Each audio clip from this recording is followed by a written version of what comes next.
Yeah, hi. I'm Roy from New York. You're here in Long Island.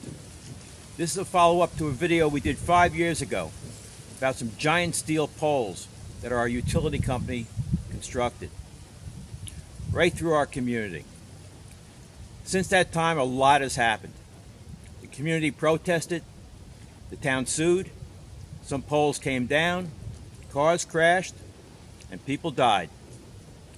In any event, I think you'll find this update interesting. So hop in and we'll take a ride.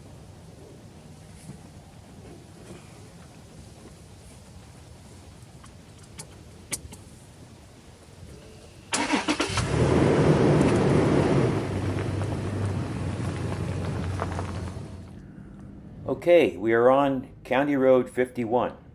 These are some of the poles that were constructed in 2017. The project was known as the Riverhead to Eastport Reconductoring Project. Now there's an interesting word, reconductoring. To me that means replacing some wires. But along with the wires came over 200 of these poles. The project really hit a nerve when it reached the downtown historic district of Eastport, and the community reacted.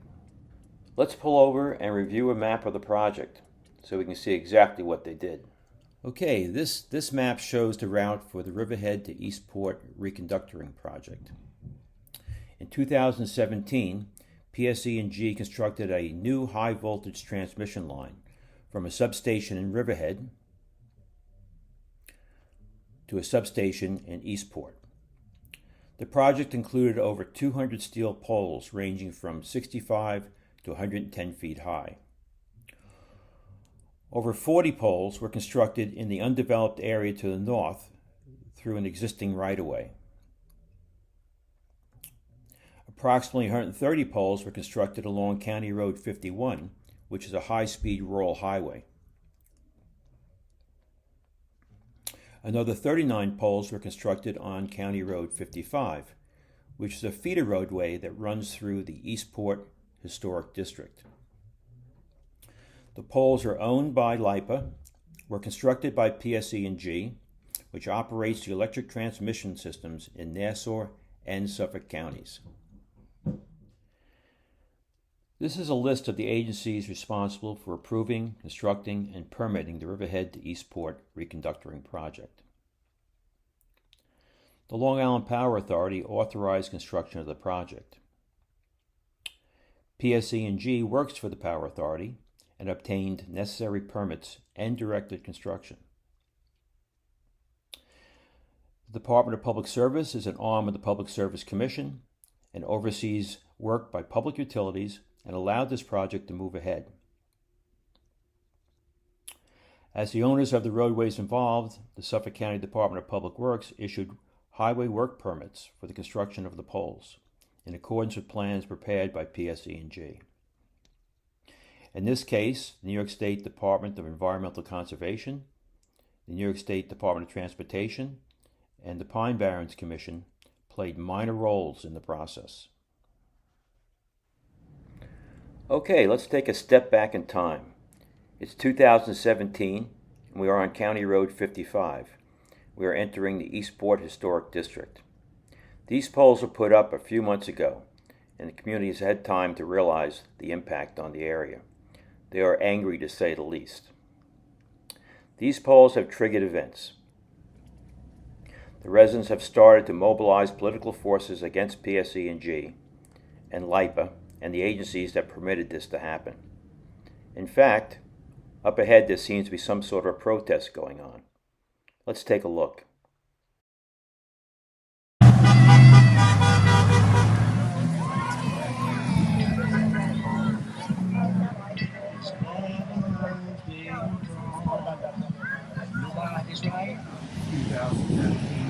$1.5 billion. It plans this year to invest $3.3 billion. They filed the lawsuit initially way back when, last July and August, I think. You know, PSEG tried to run out the statute of limitations on all of this by not giving us documents, not giving the Department of Public Service. They said, you're right, it will never happen again. and then it happened again. So we needed to change the state law. One of the things that came out of that meeting is the firearms security. That was Assemblyman Fred Thiel, and these are some of the other political leaders that stood up for Eastport. On July 20th, 2017, the town of Brookhaven filed a lawsuit against LIPA and PSEG. After 1.5 years of litigation, a settlement was finally reached in 2019 to remove 28 of the poles along County Road 55 in the historic district. The remaining 130 poles along County Road 51 remained.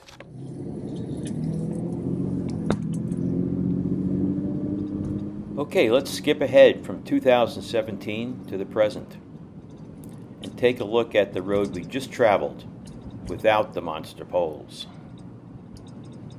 In 2020, the poles were removed and the transmission lines were placed underground, as they should have been. Eastport has struggled to maintain its rural character. Okay, we're back on County Road 51, and obviously these poles have not been removed. Driving down the road, we couldn't help but notice how close the poles are to the roadway. You would think for safety reasons there'd be some rules. As it turns out, there are rules, and PSEG, LIPA, and Suffolk County just ignored them, with devastating effects.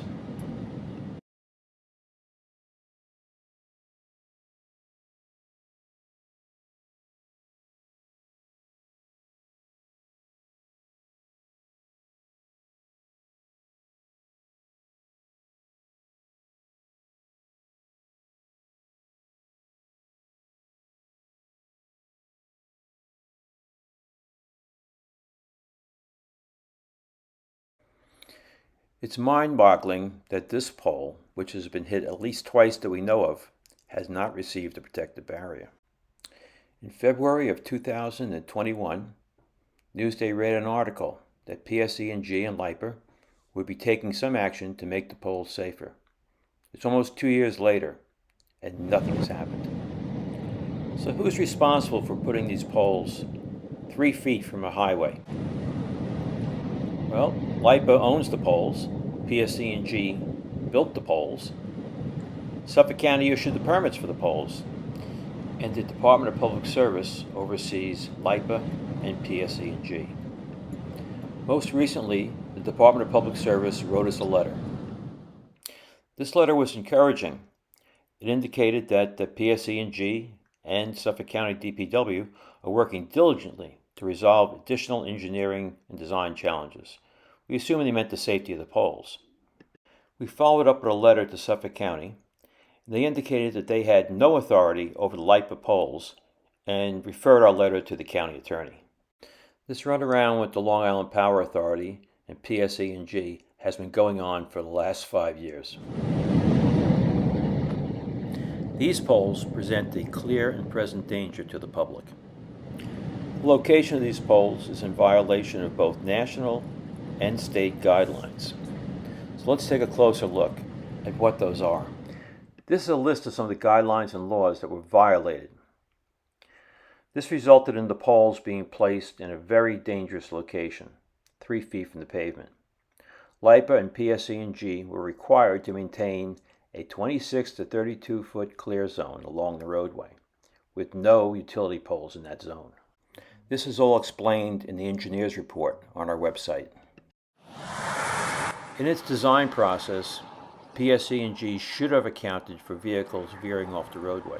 There are many reasons that motorists may drive off the roadway.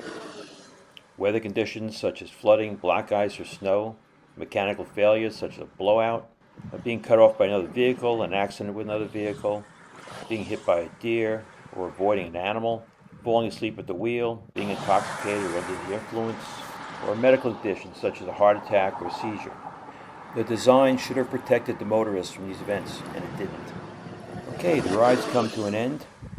Hopefully the Department of Public Service is on the case. In the meantime, residents and motorists continue to use the roadway, unmindful of the danger created by PSEG and LIPA.